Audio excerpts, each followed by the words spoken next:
Hello, your call cannot be taken at the moment, so please leave your message after the tone. Once upon a midnight dreary, while I pondered weak and weary over many a quaint and curious volume of forgotten lore, while I nodded nearly napping, suddenly there came a tapping as of someone gently rapping at my chamber door. "'Tis some visitor," I muttered, "tapping at my chamber door, only this and nothing more." Ah, distinctly, I remember it was upon the bleak December, and each separate dying ember wrought its ghost upon its floor. Eagerly I wished the morrow, vainly I had sought to borrow from my books surcease of sorrow, sorrow for my lost Lenore, for the rare and radiant maiden whom the angels name Lenore, nameless here forevermore. And the silken, sad, uncertain rustling of each purple curtain thrilled me, filled me with fantastic terrors never felt before, so that now, to still the beating of my heart, I stood repeating, "'Tis some visitor entreating entrance upon my chamber door, some late visitor entreating entrance at my chamber door, this it is and nothing more." Presently my soul grew stronger, hesitating then no longer. "Sir," said I, "or madam, truly your forgiveness I implore, but the fact is I was napping, and so gently you came rapping, and so faintly you came tapping at my chamber door, that I scarce was sure I heard you. Here I opened wide the door. Darkness there, and nothing more. Deep into that darkness peering, long I stood there, wondering, fearing, doubting, dreaming dreams no mortal ever dared to dream before. But the silence was unbroken, and the stillness gave no token, and the only word there spoken was the whispered word, "Lenore?" This I whispered, and an echo murmured back the word, "Lenore." Merely this, and nothing more. Back into the chamber turning, all my soul within me burning, soon again I heard a tapping somewhat louder than before. "Surely," said I, "surely that is something at my window lattice. Let me see then what thereat is, that this mystery explore. Let my heart be still a moment, and this mystery explore. 'Tis the wind, nothing more." Open here I flung the shutter, when, with many a flirt and flutter, in there stepped a stately raven of the saintly days of yore. Not the least obeisance made he, not a minute stood or stayed he, but with mine of lord or lady perched above my chamber door, perched upon a bust of Pallas just above my chamber door, perched, then sat, and nothing more.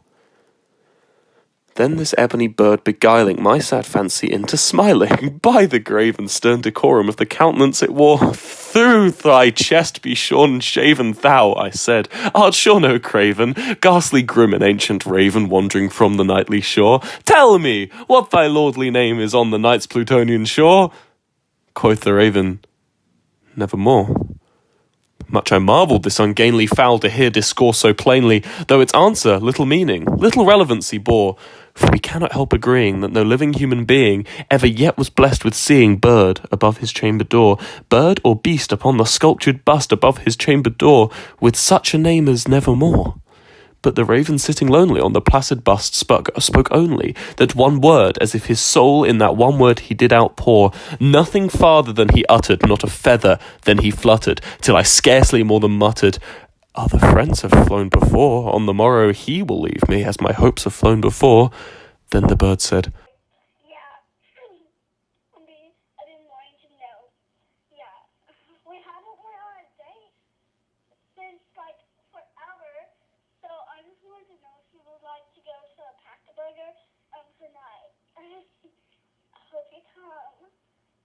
Oh wait, I hope you Nevermore. Startled at the stillness broken by reply so aptly spoken, "Doubtless," said I, "what it utters is only stock and store, caught from some unhappy master, whom unmerciful disaster followed fast and followed faster, till his songs one burden bore, till the dirges of his hope that the melancholy burden bore, of never, nevermore." But the raven still beguiling all my fancy into smiling, straight I wheeled a cushioned seat in front of bird and bust and door. Then upon the velvet sinking, I betook myself to linking fancy unto fancy, thinking what this ominous bird of yore, what this grim, ungainly, ghastly, gaunt and ominous bird of yore meant in croaking its nevermore. This I sat engaged in guessing, but no syllable expressing to the fowl whose fiery eyes now burned into my bosom's core.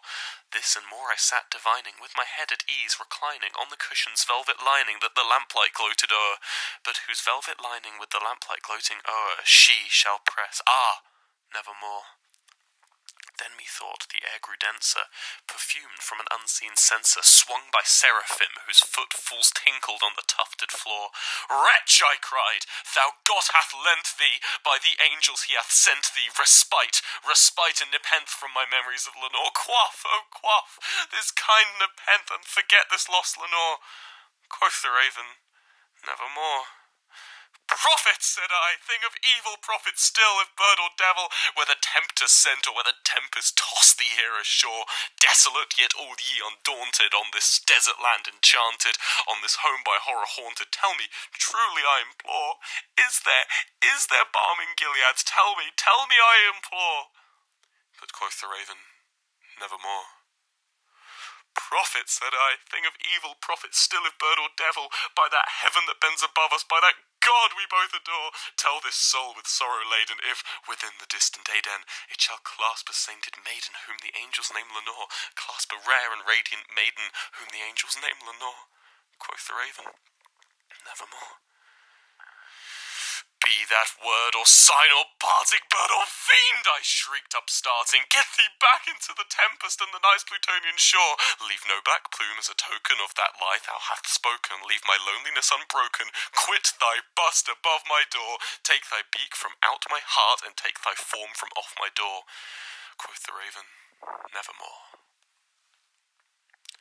And the raven, never flitting, still is sitting on the pallid bust of Pallas just above my chamber door, and his eyes have all the seeming of a demon that is dreaming, and the lamplight o'er him streaming throws a shadow on the floor, and my soul from out that shadow that lies floating on the floor shall be lifted, always lifted, quoth the raven, nevermore.